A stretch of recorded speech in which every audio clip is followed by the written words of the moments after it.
الحسنة ولا السيئة ادفع بالتي هي أحسن فإذا الذي بينك وبينه عداوة كأنه ولي حميم وما يلقاها إلا الذين صبروا وما يلقاها إلا ذو حظ عظيم.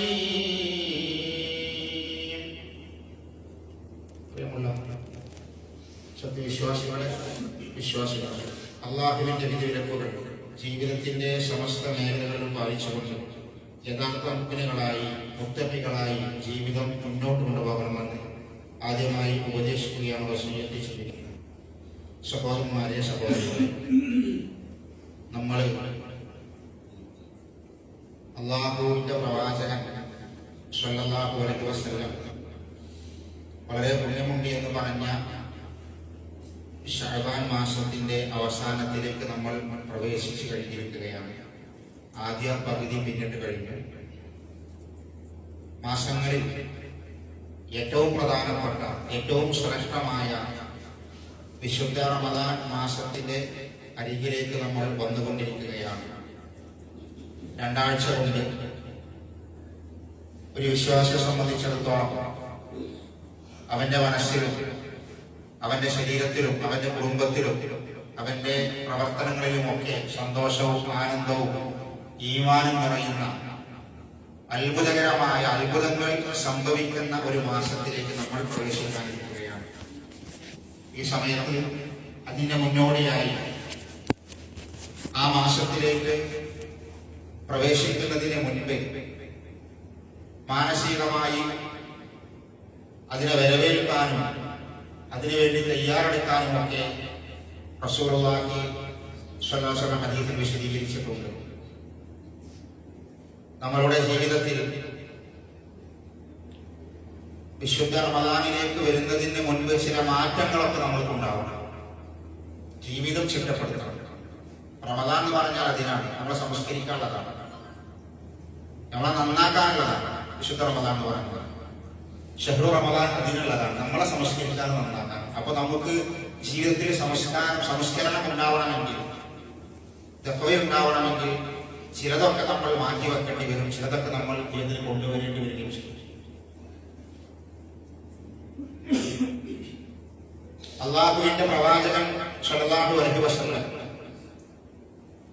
എപ്പോഴും നമ്മളോട് ശ്രദ്ധിക്കാൻ വേണ്ടി പറഞ്ഞ ഒന്നാണ്, നമ്മൾ ജീവിക്കുന്ന ഈ ജീവിതത്തിൽ നിയന്ത്രണ വിധേയമായി പക്വതയോടുകൂടി സഹിഷ്ണുതയോടെ വിവേകത്തോടെയാണ് എല്ലാ കാര്യങ്ങളെയും കാണേണ്ടതും സമീപിക്കേണ്ടതും പെരുമാറേണ്ടതും. വിശുദ്ധ റമദാനിലൂടെ ഒരു വിശ്വാസിക്ക് ഉണ്ടായിരിക്കേണ്ട ഗുണമെന്ന് പറയുന്നത് അവൻ പക്വതയുള്ളവനായി മാറും എന്നതാണ്, വിവേകമുള്ളവനായി മാറും എന്നതാണ്. റമദാനിന്റെ ചൈതന്യത്തിൽ ഒന്ന് അതാണ്. നമുക്ക് സ്വയം ഒരു നിയന്ത്രണം നമുക്ക് അതിനുള്ള തയ്യാറെടുപ്പാണ് ഈ മാസങ്ങളിൽ ഈ ദിവസങ്ങൾ നമ്മൾക്ക് ഓരോരുത്തർക്കും ഉണ്ടാവേണ്ടത്. പലപ്പോഴും ജീവിതത്തിൽ പല ആളുകളുടെയും കുടുംബജീവിതവും അല്ലെങ്കിൽ ചില ആളുകളുടെ രാഷ്ട്രീയ ജീവിതവും ചിലരുടെ മതരംഗത്തെ പ്രവർത്തനങ്ങളും ഒക്കെ തകർന്നു പോകുന്നതും താറുമാറാകുന്നതും പിന്നീട് ഒരിക്കലും മതരംഗത്ത് പ്രവർത്തിക്കുന്നവരായി ആ പണ്ഡിതനെ അല്ലെങ്കിൽ ആ പ്രാസംഗികനെ ആ പ്രവർത്തകനെ ആ പ്രബോധകനെ ചിലപ്പോൾ നമ്മൾ കാണാതെ പോകാറുണ്ട്. നല്ല സ്ട്രോങ് ആയി പ്രവർത്തിച്ച ഒരു പണ്ഡിതൻ, ഒരു പ്രാസംഗികൻ, ഒരു പ്രബോധകൻ അല്ലെങ്കിൽ ഒരു സംഘടനാ പ്രവർത്തകനെ പിന്നീട് കാണാനില്ല. അതിന് കാരണങ്ങളുണ്ട്. രാഷ്ട്രീയത്തിൽ തിളങ്ങി നിന്ന ചില വ്യക്തിത്വങ്ങളെ പിന്നീട് കാണാതെയാവില്ല. അത് എല്ലാ മേഖലയും അങ്ങനെ തന്നെയാണ്. അതിന് ചില കാരണങ്ങളുണ്ട്. അവരുടെ ജീവിതത്തിൽ അവരുടെ അടുക്കൽ നിന്ന് വരുന്ന പക്വതയില്ലാത്ത സംസാരങ്ങളും പക്വതയില്ലാത്ത പെരുമാറ്റങ്ങളും വിവേകമില്ലാത്ത അവരുടെ സംസാരങ്ങളൊക്കെയാണ് ആ രംഗത്ത് നിന്ന് അവരെ മാറ്റി നിർത്തുന്നത്. ഈ പക്വതയോടുകൂടി പെരുമാറാനുള്ള ഒരു മനസ്സൊരു വിശ്വാസിക്ക് ഒരു മാസക്കാലത്തെ വിശുദ്ധ റമദാനിലെ ഇബാദത്തിലൂടെ ഒരു വിശ്വാസിക്ക് ലഭിക്കും. പലപ്പോഴും കുടുംബജീവിതത്തിൽ ത്വലാഖിലേക്കും പ്രശ്നത്തിലേക്കുമൊക്കെ ഭാര്യാഭർത്താക്കന്മാർക്കിടയിലും മക്കൾക്കിടയിലും മാതാപിതാക്കൾക്കിടയിലുമൊക്കെ പ്രശ്നത്തിലേക്കും പ്രയാസത്തിലേക്കും എത്താനുള്ള കാരണം രണ്ടിൽ ഒരാൾ പക്വതയില്ലാത്തവരാകുമ്പോഴാണ്. ചിലപ്പോൾ രണ്ടാളും പക്വതയില്ലാത്തവരായി മാറും. രണ്ടാളും പക്വതയില്ലാത്തവരായി മാറുമ്പോൾ ആ കുടുംബജീവിതം പ്രശ്നങ്ങൾ കൊണ്ട് മുന്നോട്ട് പോകാൻ പ്രയാസമാണ്. അപ്പൊ തൊലാഖ് വരും, അല്ലെങ്കിൽ അകന്ന് നിൽക്കും, മാറി താമസിക്കും. മക്കള് വേറെ, വാപ്പ വേറെ, ഉമ്മ വേറെ. മാതാപിതാക്കളുമായുള്ള പ്രശ്നങ്ങൾ അങ്ങനെ തന്നെയാണ്. ബാപ്പയും മക്കളൊക്കെ വേറെ വേറെ താമസിക്കാനുള്ള കാരണം ചിലപ്പോൾ രണ്ടാളും പക്വതയില്ലാത്തവരായി മാറുമ്പോഴാണ്. ഒരാൾക്ക് പക്വതയുണ്ടെങ്കിൽ, വിവേകമുണ്ടെങ്കിൽ പ്രശ്നങ്ങളൊക്കെ അവസാനിക്കും. ഇതാണ് നമ്മുടെ ജീവിതത്തിൽ വരുന്ന വലിയ പ്രയാസമാണ്. വിവേകത്തോടുകൂടി സംസാരിക്കാനും പെരുമാറാനും നമ്മുടെ ആളുകൾക്ക്, നമ്മുടെ പ്രവർത്തകന്മാർക്ക്, പ്രബോധകന്മാർക്ക്, മുസ്ലിമീങ്ങളായ നമ്മുടെ സഹോദരി സഹോദരന്മാർക്ക് സാധിക്കണം. ചില ആളുകളുണ്ട് സോഷ്യൽ മീഡിയയിൽ വികാരജീവികളാകുന്ന ആളുകൾ. എന്തിനു വെളുത്തി ചാടിയിട്ട് സോഷ്യൽ മീഡിയയിൽ വൈകാരികമായി പ്രതികരിക്കുന്ന ആളുകൾ. അവന്റെ ആ പ്രതികരണമാണ് ചിലപ്പോ ആ സ്ഥാപനത്തിൽ, അല്ലെങ്കിൽ ആ നാട്ടിൽ, അല്ലെങ്കിൽ ആ സംഘടനയിൽ, അല്ലെങ്കിൽ ആ പ്രസ്ഥാനത്തിൽ, അല്ലെങ്കിൽ അവരുടെ രാഷ്ട്രീയ പ്രസ്ഥാനത്തിൽ സകല പ്രശ്നത്തിനും കാരണം അങ്ങനത്തെ ഒന്നോ രണ്ടോ വികാരജീവികളായിരിക്കും. അവൻ വാട്സപ്പിലോ ഫേസ്ബുക്കിലോ ഇൻസ്റ്റഗ്രാമിലോ ഒക്കെ അവർ ചെയ്യുന്ന ഈ വിഷവിദ്യകൾ, അവരുടെ വൈകാരികമായ പ്രതികരണങ്ങൾ വലിയ പ്രയാസങ്ങൾ ഉണ്ടാകും. അത് കുടുംബജീവിതത്തിൽ അങ്ങനെ തന്നെയാണ്. നമ്മളെ ശ്രദ്ധിക്കേണ്ടത്, നമ്മളെ ഇളക്കി വിടാൻ ശ്രമിക്കുന്ന ആൾക്കാരുണ്ടാവും. ചില ആളുകൾ അങ്ങനെ ചില ആളുകളെ പ്രകോപിപ്പിച്ചുകൊണ്ടിരിക്കും. അപ്പൊ ആ പ്രകോപനങ്ങളെ കേൾക്കുമ്പോൾ അതിനനുസരിച്ച് നമ്മളും പ്രകോപിതരായിട്ട് നമ്മൾ പ്രതികരിക്കും. അവിടെയൊക്കെ ഒരു വിശ്വാസി പക്വതയോടെ പെരുമാറണമെന്നാണ് വിശുദ്ധ ഖുർആനും പ്രവാചകന്റെ ഹദീസ് നമ്മളെ പഠിപ്പിക്കുന്നത്. അള്ളാഹുവിന്റെ പ്രവാചകൻ സ്വല്ലല്ലാഹു അലൈഹി വസല്ലമയുടെ ജീവിതത്തിൽ അള്ളാഹുവിന്റെ പ്രവാചകനും സ്വഹാബത്തും നമ്മൾ കാണിക്കുന്ന മാതൃക, അള്ളാഹുവിന്റെ റസൂല് ഏത് സന്ദർഭത്തിലും പക്വതയോടെ പെരുമാറിയിട്ടുള്ളൂ. പരിഹാസത്തിന്റെ വാക്കുകൾ വിളിച്ച് അഭിസംബോധന ചെയ്യും.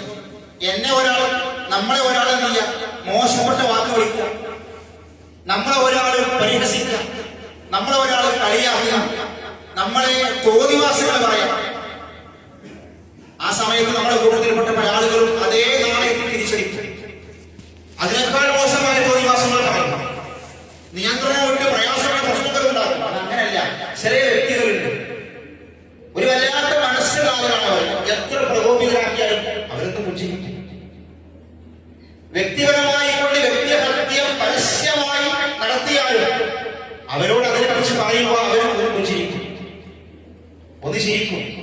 അല്ലെങ്കിൽ അത് വിട്ടേക്കെന്ന് പറയും. ഒരു പ്രതികരണം ഉണ്ടാവില്ല. അത് ഒരു നല്ല മനസ്സിന്റെ ഉടമയാണ്. വിവേകത്തോടെ കാര്യങ്ങളെ സമീപിക്കുന്ന ആളുകൾക്ക് മാത്രമേ അങ്ങനെ പറയാൻ കഴിയൂ. അല്ലാത്ത ആളുകൾ അതിനൊക്കെ എടുത്തു ചാടി കുഴപ്പങ്ങളും പ്രശ്നങ്ങളും ഉണ്ടാകും. പ്രത്യേകിച്ച് ഭാര്യാഭർത്താക്കന്മാരായി ജീവിക്കുമ്പോൾ ദാമ്പത്യ ജീവിതത്തിൽ ചിലപ്പോ ചില പ്രയാസങ്ങളും സംസാരങ്ങളൊക്കെ ഉണ്ടാകുമ്പോൾ അതിന് അടിക്കടി തിരിച്ചടി നടക്കുമ്പോൾ അത് പ്രയാസങ്ങളിലേക്ക് കിട്ടും. അള്ളാഹുവിന്റെ പ്രവാചകന്റെ ജീവിതത്തിൽ ഉണ്ടായ സംഭവം അള്ളാഹുവിന്റെ പ്രവാചകന്റെ ഹദീസിൽ ഇമാം ബുഖാരി റഹിമഹുല്ലാ വിശദമായി പറയുന്ന ഹദീസുണ്ട്. ഹദീസ് പ്രകാരമാണ്. ആ ഹദീസ് നമ്മൾ വിശ്വസിച്ചത് പ്രവാചകന്റെ സ്വഹാബിയായ അനസ് ബിൻ മാലിക് റളിയല്ലാഹു അൻഹു റസൂലുള്ളാഹിന്റെ പക്വതയോടെയുള്ള പെരുമാറ്റം അത് അടുക്കളയിൽ നിന്ന് ലോകത്തിന്റെ ഏത് മേഖലയായിരുന്നാലും അള്ളാഹുവിന്റെ പ്രവാചകൻ അങ്ങനെ പെരുമാറിയിട്ടുള്ളൂ. അള്ളാഹുവിന്റെ പ്രവാചകന്റെ ഭാര്യമാരുടെ കൂടെ അള്ളാഹുവിന്റെ റസൂൽ ജീവിക്കുന്ന സമയത്ത് ഹദീസിൽ പറയാണ്, അന്ന നബിയ സ്വല്ലല്ലാഹു അലൈഹി വസല്ലം കാന ഇൻദ ഇഹ്ദാ നിസാഇഹി, അള്ളാഹുവിന്റെ പ്രവാചകന്റെ ഓരോ ദിവസവും ഓരോ ഭാര്യമാരുടെ കൂടെയാണ് താമസിക്കുക. അതിനവർക്ക് ഓരോ ദിവസം നിശ്ചയിച്ചിട്ടുണ്ട്. ഒരു ദിവസം അള്ളാഹുവിന്റെ റസൂൽ താമസിക്കേണ്ടിയിരുന്നത് നമ്മുടെ ഉമ്മയായ ആയിഷ ബീവിന്റെ വീട്ടിലായിരുന്നു. അന്ന് ആയിഷ ബീവിന്റെ വീട്ടിൽ റസൂൽ താമസിക്കുന്ന സമയത്ത് റസൂലുള്ളാഹിന്റെ ആയിഷ ബീവി അല്ലാത്ത മറ്റൊരു ഭാര്യയിൽ നിന്ന് അള്ളാഹുവിന്റെ പ്രവാചകന്റെ ഹാദിമിന്റെ അടുക്കൽ, വൃത്യന്റെ അടുക്കൽ ഒരു ഭക്ഷണം അള്ളാഹുവിന്റെ പ്രവാചകന്റെ വീട്ടിലേക്ക്, ആയിഷ ബീവിന്റെ വീട്ടിലേക്ക് കൊടുത്തയച്ചു. ആയിഷ ബീവിന്റെ അവിടെ റസൂലുണ്ട്. അവിടെ ആ സമയത്ത് മറ്റൊരു ഭാര്യയുടെ വീട്ടിൽ നിന്ന് ആ വീട്ടിലേക്ക് കുറച്ച് ഭക്ഷണം കൊടുത്തയച്ചു.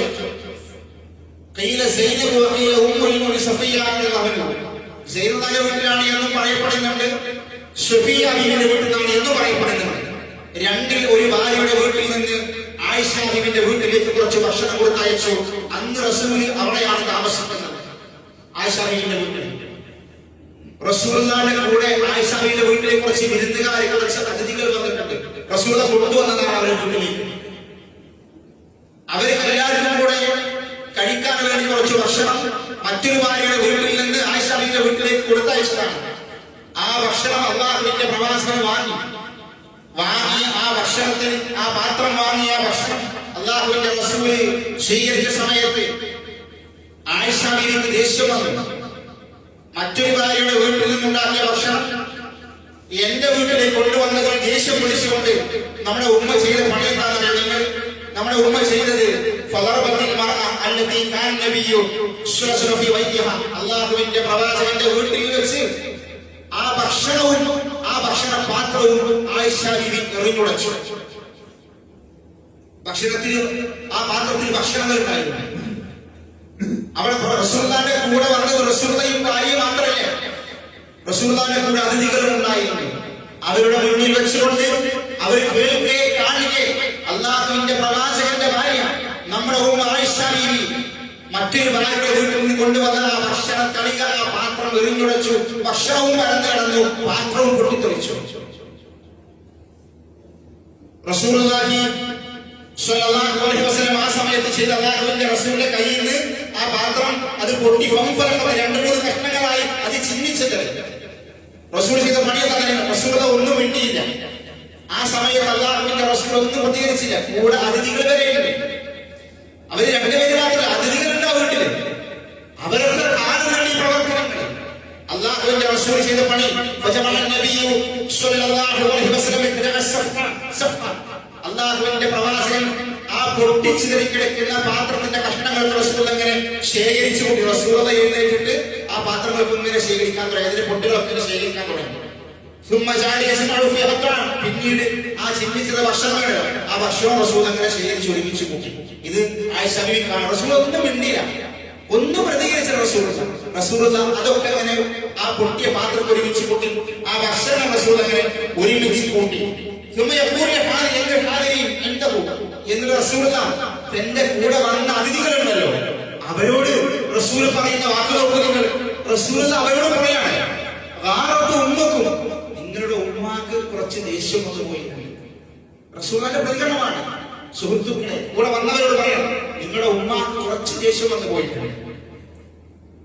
എന്നിട്ട് റസൂലുള്ള ആയിഷ ബീവിനെ അവരെ കുറ്റം പറയാതിരിക്കാൻ, ഒരു മോശമായി കാണാതിരിക്കാൻ അല്ലാഹുവിന്റെ റസൂൽ അവരെ തണുപ്പിക്കുകയാണ്. അത് പെട്ടെന്ന് വന്ന ഒരു പ്രതികരണമാണ് എന്ന് പറഞ്ഞ അല്ലാഹുവിന്റെ റസൂൽ അതിന്റെ പേരിൽ ആയിഷ ബീവിയെ പഴിച്ചില്ല, ചീത്ത പറഞ്ഞില്ല, ഒരു പ്രശ്നം ഉണ്ടാക്കില്ല. അതിങ്ങനെ വായിക്കും. അത് കണ്ട് ആയിഷ ബീവിക്ക് വേദനയായി. ആയിഷ ബീവി തോന്നുന്നു റസൂലെ മാപ്പാക്കണം, റസൂലെ മാപ്പാക്കണം. അല്ലാഹുവിന്റെ പ്രവാചകന്റെ ഭക്തയോടുള്ള പെരുമാറ്റമായിരുന്നു അത്. റസൂൽ എഴുന്നേറ്റ് ഇതൊക്കെ ഒരുമിച്ച് കൂട്ടി ശേഖരിക്കുമ്പോ അത് ചെയ്ത ആയിഷ ബീവിന്റെ മനസ്സിലില്ലാത്ത വേദന വന്നു. ചെയ്ത് ശരിയായിട്ടാണ് റസൂലിനോട് മാപ്പ് പറഞ്ഞു. റസൂൽ ചെയ്ത മറ്റു പണി തരും. അല്ലാഹുവിന്റെ റസൂൽ ആയിഷ ബീവിയോട് പറഞ്ഞു, ആയിഷ ആ പൊട്ടിയ പാത്രം അങ്ങോട്ട് തിരിച്ചു കൊടുക്കണം. നമ്മുടെ വീട്ടിലെ പാത്രം അല്ല അത് മറ്റേ ഭാര്യന്റെ വീട്ടിലെ പാത്രം. ആ പൊട്ടിയ പാത്രം തിരിച്ചു കൊടുക്കണ്ട, പകരം അതുപോലെ ഒരു പാത്രം അവിടെ ഉണ്ടല്ലോ അത് കിട്ടിട്ട് അല്ലാഹുവിന്റെ റസൂല് ആദ്യം തടഞ്ഞു വെച്ച് പോകാനായിട്ടില്ല എന്ന് പറഞ്ഞു. നല്ല പാത്രം തിരിച്ചു തരാന്ന് പറഞ്ഞു. അവിടെയുള്ള നല്ല പാത്രം എടുത്ത് ആ സേവകന്റെ കയ്യിൽ തിരിച്ചു കൊടുത്തായിരിക്കും അല്ലാഹുവിന്റെ റസൂൽ സ്വല്ലല്ലാഹു അലൈഹി വസല്ലം. അല്ലാഹുവിന്റെ പ്രവാചക സ്വഭാവമാണ്.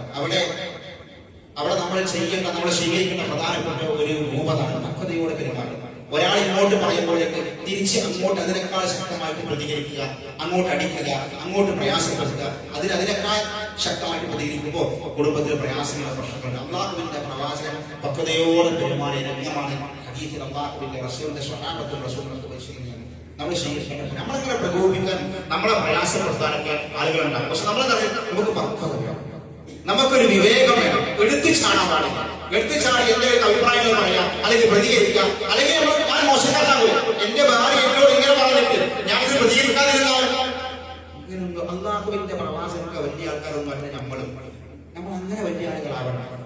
ഭാര്യ ചിലപ്പോൾ കുറച്ച് കൂടുതൽ പറയും, അല്ലെ അങ്ങനെയൊക്കെ ചെയ്തു. അള്ളാഹുവിന്റെ പ്രവാചകനേക്കാൾ വലിയ ആളുകൾ നമ്മളാണ് ശ്രമിക്കുന്നത്. അവിടെ നമ്മൾ ക്ഷമിക്കുക, സഹനത്തോടെ പെരുമാറുക. അവിടെയാണ് അള്ളാഹുവിന്റെ റസൂല് പക്വതയും വിവേകവും നമ്മളെ പഠിപ്പിക്കുന്നത്. എല്ലാവരും അങ്ങനെ തന്നെയാണ്, ഏത് സന്ദർഭത്തിലും അങ്ങനെ തന്നെയാണ്. നമ്മുടെ സംസ്ഥാനത്തിലും ഇടപാടിലും പെരുമാറ്റത്തിലും ഒക്കെ ആളുകൾ ചിലപ്പോൾ തോന്നിവാസം പറയുന്ന ആൾക്കാരുണ്ടാവും. നമ്മളെ മുഖത്ത് നോക്കിയിട്ട് നമ്മളെ തെരുവിളിക്കുന്ന ആൾക്കാരുണ്ടാവും. നമ്മുടെ മനസ്സിൽ വേദന വരും. പക്ഷെ നമ്മൾ തിരിച്ചങ്ങനെ പറയുന്നത് നമുക്കപ്പൊ എന്താ വരിക? അവൻ എന്റെ അഭിമാനത്തിൽ സ്വീകരിപ്പിച്ചത്, അവൻ എന്നെ അങ്ങനെ വിളിച്ചത്, തിരിച്ച് അതിനേക്കാൾ ഡബിൾ സ്ട്രോങ്ങിൽ അതിനേക്കാൾ ഇരട്ടി തിരിച്ചങ്ങോട്ട് പറയുന്ന ആളുകളാണ്. അതല്ല വിശ്വാസിയുടെ സ്വഭാവം, അതല്ല മുഅ്മിനിന്റെ സ്വഭാവം. വിശുദ്ധ റമദാൻ മാസം വരുമ്പോൾ ഇതൊക്കെ നമ്മളൊന്ന് പരിശീലിപ്പിച്ചെടുക്കണം. അല്ലാഹുവിന്റെ റസൂൽ പറഞ്ഞ ഹദീസുണ്ട്, നോമ്പുകാരനായിരിക്കെ ഇങ്ങോട്ട് പല തോന്നിവാസികളും പറഞ്ഞ് നമ്മളെ പ്രകോപിപ്പിക്കാൻ, ദേഷ്യം പിടിപ്പിക്കാൻ ആളുകൾ വരുമ്പോൾ നമ്മൾ പറയുന്ന സംഗതി എന്താണ്? ഞാൻ നോമ്പിനാണ്, എന്തും പറഞ്ഞു ഞാൻ പ്രതികരിക്കും. ഭാര്യയാകട്ടെ ഭർത്താവ് നോമ്പിട്ടിട്ട് അവസാനം ഉച്ച സമയം വീട്ടിലോട് അടി തുടങ്ങാൻ പറഞ്ഞു. ചില ആൾക്കാർ പറയുന്നത് നോമ്പാണ്, ഉച്ച സമയം കഴിഞ്ഞ് വല്ലാതെ സംസാരിക്കാനോ, പിന്നെന്ത് നോമ്പത്? ഉച്ചയല്ല വൈകുന്നേരമായാലും ശരി എന്തു സംസാരിക്കാൻ അത് നിയന്ത്രിക്കാൻ കഴിയണം നോമ്പ്. അതാ നോമ്പ് എന്ന് പറഞ്ഞാൽ. അല്ല പട്ടിണി എടുക്കൽ മാത്രമല്ല, അതിന്റെ ഒരു ഭാഗം മാത്രമേ ഉള്ളൂ. നോമ്പ് ഒരുപാട് സ്പർശനങ്ങൾ വരുന്ന പ്രവർത്തന വിവാദത്താണ്, നമുക്ക് നിയന്ത്രിക്കാൻ കഴിയണം. അതാണ് പക്വത എന്ന് പറയുന്നത്, വിവേകം എന്ന് പറഞ്ഞാൽ. അള്ളാഹുവിന്റെ റസൂൽ കാണിച്ചു, സ്വഹാബത്തും കാണിച്ചു. നിങ്ങൾക്കറിയോ അള്ളാഹു ഖുർആനിൽ ചരിത്രം പറയുന്നുണ്ട്. ആര് ചരിത്രങ്ങളിൽ? ആദം നബിയുടെ മക്കളുടെ ചരിത്രമാണത്. ഹാബീലിന്റെയും ഹാബീലിന്റെയും ചരിത്രം. ആദം നബിയുടെ രണ്ട് മക്കൾ വേറെയും മക്കളുണ്ട്. ഈ രണ്ട് മക്കളുടെ ചരിത്രമുണ്ട്. അള്ളാഹുവിലേക്ക് ഈ രണ്ട് മക്കളും ഒരു കുർബാന നടത്തി, ഒരു ബലി നടത്തി. ഒരാള് അയാൾക്ക് ഏറ്റവും ഇഷ്ടപ്പെട്ട സമ്പത്ത് അള്ളാഹുവിന്റെ മാർഗത്തിൽ കുർബാന നടത്തി, വേറെ ഒരാൾ അയാൾക്ക് ഇഷ്ടപ്പെട്ടത് നടത്തി. പക്ഷെ ഒരാൾ അള്ളാഹു സ്വീകരിക്കാൻ കാരണമുണ്ട്.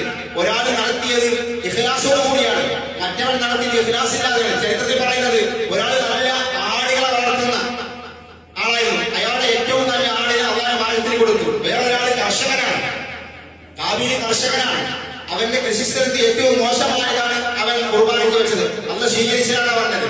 ഖുർആൻ ആ സംഭവം വിശുദ്ധ ഖുർആനിലെ സൂറത്തുൽ മാഇദയിൽ പറയുന്നുണ്ട്. ആദമിന്റെ രണ്ട് മക്കൾ അല്ലാഹുവിന്റെ മാർഗ്ഗത്തിൽ ഖുർബാന നടത്തി. രണ്ടാളിൽ ഒരാൾ അല്ലാഹു സ്വീകരിച്ചു, മറ്റവന്റെ അല്ലാഹു സ്വീകരിച്ചില്ല. ഖാബീലിന്റെ സ്വതന്ത്ര അല്ലാഹു സ്വീകരിച്ചില്ല. അത് സ്വീകരിക്കാതിരിക്കാൻ കാരണമുണ്ട്, അതിന് ഇഖ്ലാസ് ഉണ്ടായിരുന്നില്ല. അവന്റെ സ്വതന്ത്ര അല്ലാഹു സ്വീകരിക്കാതിരുന്നപ്പോ ഈ സഹോദരനോട് ഹാബീലിനോട് ഹാബീൽ പറയാണ്, ഞാൻ നിന്നെ കൊല്ലും. വല്ലാതെ ദേഷ്യായി. രണ്ടു സഹോദരങ്ങളാണ് രണ്ടാളും, വേറെ വീട്ടിൽപ്പെട്ട ആൾക്കാരല്ല. ഈ സഹോദരന്റെ ശേഷം മറ്റേ സഹോദരൻ ഞാൻ നിന്നെ കൊല്ലുന്നു പറഞ്ഞു. അപ്പൊ ഹാബീൽ പറയാണ്, നീ ദേഷ്യം പിടിക്കണ്ട, അള്ളാഹു എന്ത് പ്രവർത്തനമാവട്ടെ തെറ്റുണ്ടെങ്കിലും സ്വീകരിക്കൊള്ളൂ. ഏത് അവനാണെങ്കിലും മനസ്സ് നോക്കിയിട്ട് നമ്മൾ സ്വീകരിക്കൊള്ളു. നിങ്ങളെ ചുറുക്ക് നോക്കിക്കും, നിങ്ങളെ സമ്പത്ത് നോക്കിക്കും, നിങ്ങളെ പിന്നെ വീട് നോക്കിക്കും, നിങ്ങളെ കുടുംബം നോക്കാതെ ഒന്നും സ്വീകരിക്കില്ല. നിങ്ങളെ മനസ്സിന്റെ പ്രശ്നം നോക്കാം, എന്ത് അവനാണെങ്കിലും. ഇത് പറഞ്ഞെടുക്കാണ് ഈ സഹോദരൻ. എന്നിട്ട് ഈ സഹോദരൻ പറയണം, ഇവനെ കൊല്ലാതെ വേണ്ടി സ്വന്തം സഹോദരനെ കൊല്ലവാൻ ശ്രമിച്ചപ്പോ ഹാബീൽ പറഞ്ഞു കൊടുക്കുകയാണ്, എടോ നീ എന്നെ കൊല്ലാൻ വേണ്ടി എന്റെ കഴുത്തിലേക്ക് നിന്റെ കൈ നീട്ടിയില്ലേ? സഹോദരൻ, നീ എന്നെ കൊല്ലാൻ വേണ്ടി നിന്റെ കൈ എന്നിലേക്ക് നീട്ടിയ സമയത്ത് എന്റെ കൈകൾ ഞാൻ നിന്നെ കൊല്ലാൻ വേണ്ടി നീട്ടിയില്ല. നീ എന്നെ കൊല്ലാൻ വന്നപ്പോ തിരിച്ച് ഞാൻ നിന്നെ കൊല്ലാതിരിക്കാനുള്ള കാരണം എന്തെന്നറിയുമോ? എനിക്ക് അല്ലാഹുവിനെ പേടിയാണ്, എനിക്ക് റബ്ബിനെ പേടിയാണ്. ഞാൻ എന്റെ ദേഷ്യം നിയന്ത്രിക്കുകയാണ്. രണ്ടാളും തമ്മിൽ അടിപിടി കൂടിയാല് ഈ കൊന്ന വ്യക്തിയുണ്ടല്ലോ ഹാബീൽ, അവനേക്കാൾ ശക്തവാനാണ് ഹാബീല്, അവനേക്കാൾ ശക്തവാനാണ് ഹാബീല്. ഹാബീൽ വിചാരിച്ചാൽ ഹാബീലിനെ കൊല്ലാം. പക്ഷേ അവൻ കൊല്ലാതിരിക്കാനുള്ള കാരണം അതാണ് വിശ്വാസിയുടെ മനസ്സ്. ഇങ്ങോട്ട് വന്നിട്ട് തിരിച്ചങ്ങോട്ട് ചെയ്തു, അതുപോലെ അങ്ങോട്ട് കൊല്ലാൻ ശ്രമിച്ചില്ല. അത് ഞാൻ ചെയ്യൂല, അങ്ങനെ കൊല്ലാൻ പാടില്ല. അള്ളാഹു പറഞ്ഞു, റബ്ബ് കാണുന്നുണ്ട്. എന്നിട്ട് ഇതാണ് ഒരു വിശ്വാസം മനസ്സാണ്. എന്നിട്ട് കൊന്നിട്ട് ഈ സഹോദരനെ കൊന്നിട്ട് അവസാനം കഷ്ണങ്ങളാക്കിയിട്ട് ഭൂമിയിലിട്ടേച്ച് പോയി. മറമാണ് പോയി ചെയ്യുന്നത്. ഇത്രക്കും ദേഷ്യം പോയി. അവസാനം അള്ളാഹു കാക്കയെ അയച്ചിട്ട് ആ കാക്കയാണ് ഈ ശരീരം അവസാനം മണ്ണിൽ കുഴിച്ചു പോകുന്നത്.